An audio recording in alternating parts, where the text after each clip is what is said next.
Welcome back to the channel. So glad to have you here. Another month has passed, which means it's time for us to take a look at what I watched in the month of August and give it a quick little recommend or a don't bother watching it. This is going to include new movies that I watched, not too many this month for me, but also some repeat viewings for me as well.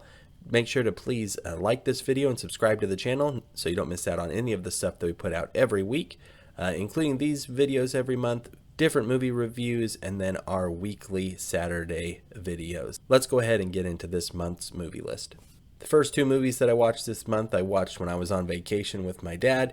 Both new movies that I watched during the month of July. So you can check back in last month's video to get maybe some more in-depth thoughts on them. But Jungle Cruise and Space Jam: A New Legacy. I like Jungle Cruise. I don't like Space Jam: A New Legacy. And it's not just because I'm not a kid watching Space Jam this time. But it was, of course, fun to watch them with my dad and hear his thoughts, especially his thoughts on Space Jam's writing. The first new movie that I watched this month was The Suicide Squad, directed by James Gunn, the guy who brought us the Guardians of the Galaxy series. I really just kind of fall in line with his sense of humor, and this movie is a lot darker than the Guardians of the Galaxy movies, given that it's rated R. It takes some C-list DC Comics villains and puts them in a group together to go and do secret missions for the military, and you can tell by the title of the movie, not all of them make it out alive.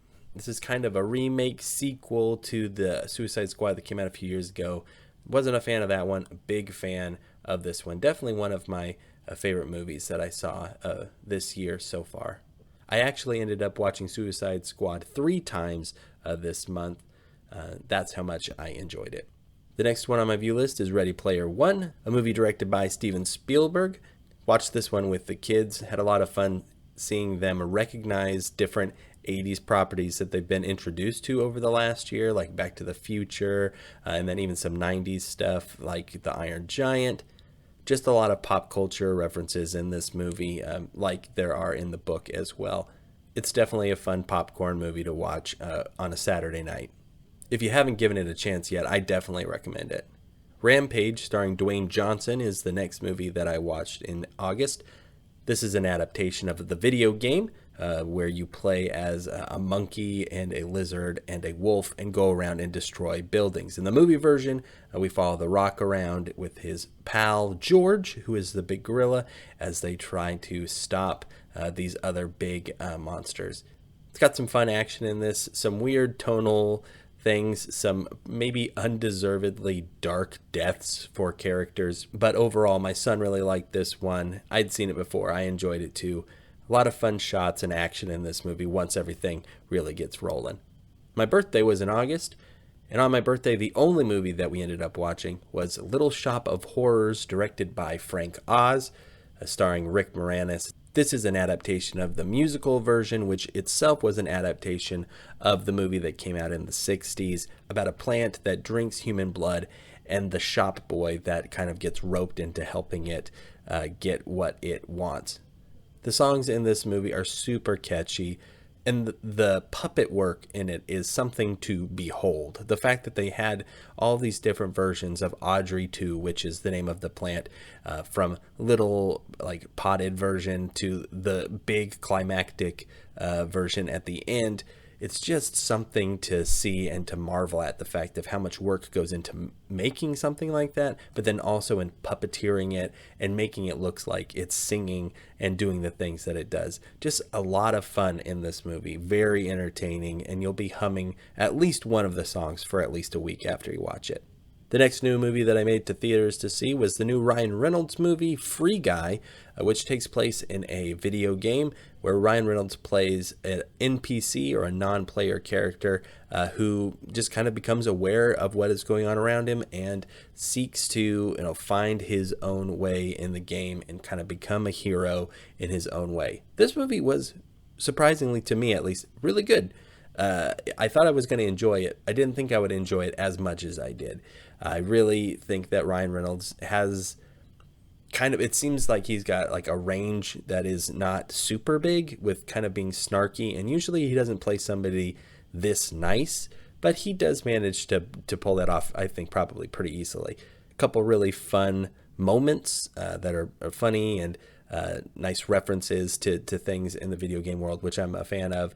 And then just the story itself was, good enough to keep things going and had, an actual surprising amount of heart to it. I would recommend Fall Guy to anybody who thinks that they would want to see it after watching the trailers, for sure. I had a rewatch of Pig, which is going to solidify it as my number one movie of the year so far. If you haven't watched Pig yet, it is available on demand. You can rent it. It should be available like home video not too long from now, but we rented it. Actually, we bought it online digitally and watched it. I had my wife watch it, and man, this movie just holds up. I'm a big fan of Nicolas Cage's performance, like I said last month, but this movie is just super good. See Pig, especially if you are familiar with the Portland area. It's just a lot of fun to see our state and, that part of it brought to the big screen. The last new movie that I watched this month was the movie The Green Knight. And this movie is definitely not for everyone. This movie is slow and odd. It's a retelling of a myth that has to do with King Arthur and one of his knights. And it is definitely not exciting, at least not in like the common ways that people would say a movie is exciting. I really enjoyed this movie. I liked the music a lot. The shots in it were composed like really beautifully. It looked like a painting. You could tell that it was really planned out and that they were getting exactly what they wanted. And the last sequence especially for me just stands out as just some really good filmmaking. I would definitely understand if people would not like it. If you're easily bored in movies, I'd say probably steer clear of The Green Knight. There's also some weird stuff that happens in it too. So if you're not into kind of weird stuff, also steer clear of The Green Knight. But I really enjoyed it. The other day, my wife was watching Legally Blonde, and I hadn't seen it in a while, so I sat down next to her and watched it. Was reminded, of course, that Batman from the OnStar commercials plays the UPS guy, which you can check out my video on that by clicking on the card above. But also just reminded of the fact of how Elle Wood kind of falls into that Paddington character archetype, somebody who is like a good person and goes and makes people's lives better just by being around them. Sure, she's a little more selfish than, say, Paddington is, but she doesn't do anything that is like maliciously evil or like even that selfish. She's constantly trying to, do what's the right thing. And she's different. She doesn't try to change herself to make it so other people appreciate her, but she's just herself. And in being herself, she allows other people to grow and to become, better versions of themselves too. If you haven't seen Legally Blonde, it's a movie about a girl who goes to law school, kind of going after an old boyfriend, but, really kind of finds out that she's got a knack for it and everything, and just what happens to her along the way in that. This movie it's good. Like it's like more than good. It's pretty great. Like if you are sitting down to watch this kind of movie, a chick flick that isn't like just a full-on romance or anything, but is about a person who is going and achieving a goal, you really just can't find one that's a lot more fun than this. It's quick, which is always good too, doesn't overstay its welcome, and is just pleasant. It's nice when you can enjoy your main character. I'm not saying you need to always enjoy the protagonist in your movie, but it is nice when it happens. And then the last movie that I watched this month, preparing for the video that we are putting out this Saturday, we watched Raiders of the Lost Ark. It's not the first time my kids saw it, but it's probably the first time they'll remember watching it. There were a couple times it was a little scary for them, but that's why Indiana Jones is so fun. Raiders of the Lost Ark is great. Probably top 10 for me, just movies in general. I enjoy it more and more every time I watch it.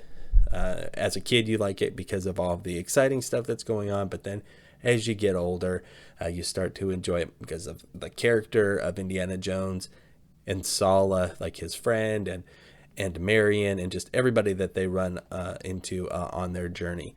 It really is just one of the perfect. But again, just like Little Shop of Horrors, seeing some of the effects that they do in this movie are just so awesome. And talking about how they do them with my kids so that they can, not be so afraid of some of the things that they've seen in it. Just a fun movie to cap off the end of the month. And that's it for me this month. Not a ton of movies, but I think I pretty much enjoyed everything that I saw, except for having to watch Space Jam again. But hey, no month's ever perfect. Catch us again on Saturday. Don't forget to like and subscribe. Appreciate you. Have a good week.